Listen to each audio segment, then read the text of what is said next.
Dans cette vidéo, nous allons étudier de manière simplifiée comment en Belgique les différentes formes de salaire s'articulent en fonction de différents facteurs, en particulier la protection sociale et la fiscalité.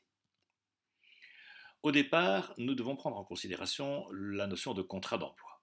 Lorsque une entreprise décide de recruter un salarié, tous deux signent un contrat de travail qui précise le travail qui serait effectué, le nombre de jours et d'heures par mois où le salarié devra travailler et son salaire brut mensuel.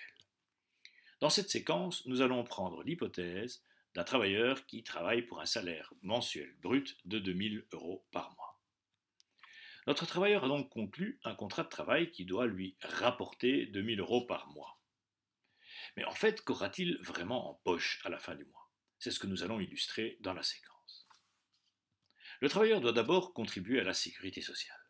Il doit verser une cotisation à l'ONSS afin de s'assurer un revenu dans le cas où il perdrait son emploi, dans le cas où il tomberait en invalidité, en incapacité de travail, s'il est malade, pour le soigner, et pour aussi lui assurer une pension de vieillesse lorsqu'il aura atteint l'âge à partir duquel il ne peut plus travailler.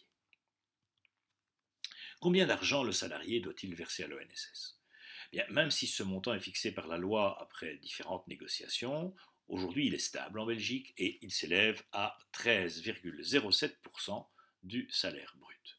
Donc, pour un salaire brut de 2000 euros, nous allons multiplier ce salaire par 13,07 et diviser le résultat par 100, ce qui nous donnera la cotisation, dans ce cas, 261 euros et 40 cents. Si nous repartons du salaire brut de 2000 euros par mois de notre travailleur, il faut donc soustraire 261,40 euros de cotisation sociale. Ce montant nous donne son salaire imposable qui s'élève à 1738,60 euros. Sur ce salaire imposable, l'État va prélever l'impôt sur les revenus afin de réaliser les tâches de service public, qu'il s'agisse de l'enseignement, des travaux publics, de la justice, des affaires étrangères, de l'armée, de la police, de la sécurité en général, l'ensemble des tâches qui incombent à l'État. Chaque année, le ministère des Finances perçoit l'impôt sur les revenus de chaque ménage. Cet impôt ne porte pas que sur le salaire, mais sur l'ensemble des revenus et donc aussi sur les revenus du capital. Pour s'assurer que l'impôt est perçu au fur et à mesure des paiements des revenus, l'État prélève une partie de l'impôt tous les mois directement sur le salaire du travailleur. C'est ce que l'on appelle le précompte professionnel. Le calcul de ce précompte est complexe. Il dépend du niveau de salaire et de la situation familiale de chaque travailleur, ainsi que d'autres paramètres. Chaque année, le ministère des Finances publie le barème du précompte professionnel pour permettre aux employeurs de calculer le précompte. Dans le cas de notre travailleur, son précompte professionnel, d'après ce barème, est de 304,05 euros, qui est le précompte professionnel à payer pour des revenus légèrement inférieurs à 1740 euros par mois. Le salaire brut de 2000 euros de notre travailleur était devenu un salaire imposable de 1738 euros par le prélèvement de ses cotisations sociales. Il faut maintenant retirer 304,05 euros de ce montant pour le verser au ministère des Finances, en prévision de l'impôt sur les revenus. Il va donc rester 1434,55 euros à notre travailleur, c'est ce qu'on appelle son salaire net. C'est aussi le montant que dans la plupart des cas, il recevra de son employeur. En effet, c'est l'employeur qui verse directement les cotisations sociales du travailleur à l'ONSS et son précompte professionnel au service public finance.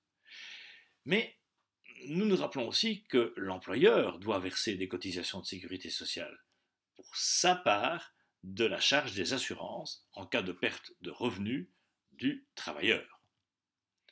Ce calcul est un peu plus compliqué parce que le taux de cotisation pour les employeurs change en fonction de décisions techniques et politiques. Ainsi, chaque trimestre, l'ONSS publie un tableau de cotisation. Celui que vous voyez à droite concerne le premier trimestre de 2017. Vous verrez que j'ai mis en évidence une colonne verticale. c'est celle qui concerne pour les travailleurs employés, pas pour les ouvriers c'est les 3 colonnes de gauche, les 3 colonnes de droite ce sont les travailleurs employés, et pour les travailleurs employés, il y a une colonne qui reprend les cotisations du travailleur qui sont à 13,07%, et j'ai mis en évidence la colonne qui représente la cotisation de l'employeur, cette cotisation étant différente si on avait affaire à un ouvrier. Horizontalement, le total nous montre que c'est le nombre de travailleurs dans l'entreprise qui va déterminer la cotisation. Ainsi, si nous imaginons que notre travailleur est employé dans une entreprise de 10 à 19 personnes, nous voyons que la colonne employeur d'un travailleur employé rencontre la ligne cotisation sociale d'une entreprise de 10 à 19 personnes sur le chiffre de 32,15. Ce chiffre sera donc le taux de cotisation de l'employeur pour ce travailleur lors des paiements de ce trimestre. Combien d'argent l'employeur doit-il finalement verser à l'ONSS? Alors, nous avons trouvé dans le tableau précédent que notre employeur doit payer une cotisation de 32,15% du salaire brut. Donc, pour un salaire brut de 2000 euros, nous allons multiplier ce salaire par 32,15, diviser le résultat par 100, et nous obtiendrons la cotisation, dans ce cas 643 euros. Pour calculer le coût pour l'employeur de son travailleur, ce que l'on va appeler le salaire coût, nous devons donc ajouter au salaire brut de 2000 euros par mois de notre travailleur le montant de 643 euros de cotisation sociale. Ce montant nous donne le coût du travailleur pour l'employeur qui s'élève à 2643 euros. On remarquera donc ici que le coût du travailleur pour l'employeur, c'est 2643 euros, représente presque le double du salaire qui est perçu par le travailleur, les 1434,55 euros. C'est là le coût à payer pour disposer à la fois de l'ensemble des services publics que nous offre l'État et garantir à chaque travailleur et à chaque citoyen une sécurité sociale qui lui assure une vie digne en toutes circonstances. Alors, que faut-il retenir de ce module? Bien, premièrement, il est important de bien retenir les 4 définitions des différentes formes de salaire. Le salaire net qui représente donc bien le salaire qui est versé aux travailleurs après toutes les différentes déductions qui sont effectuées. Le salaire imposable qui est le salaire du travailleur avant que le précompte professionnel ne soit prélevé.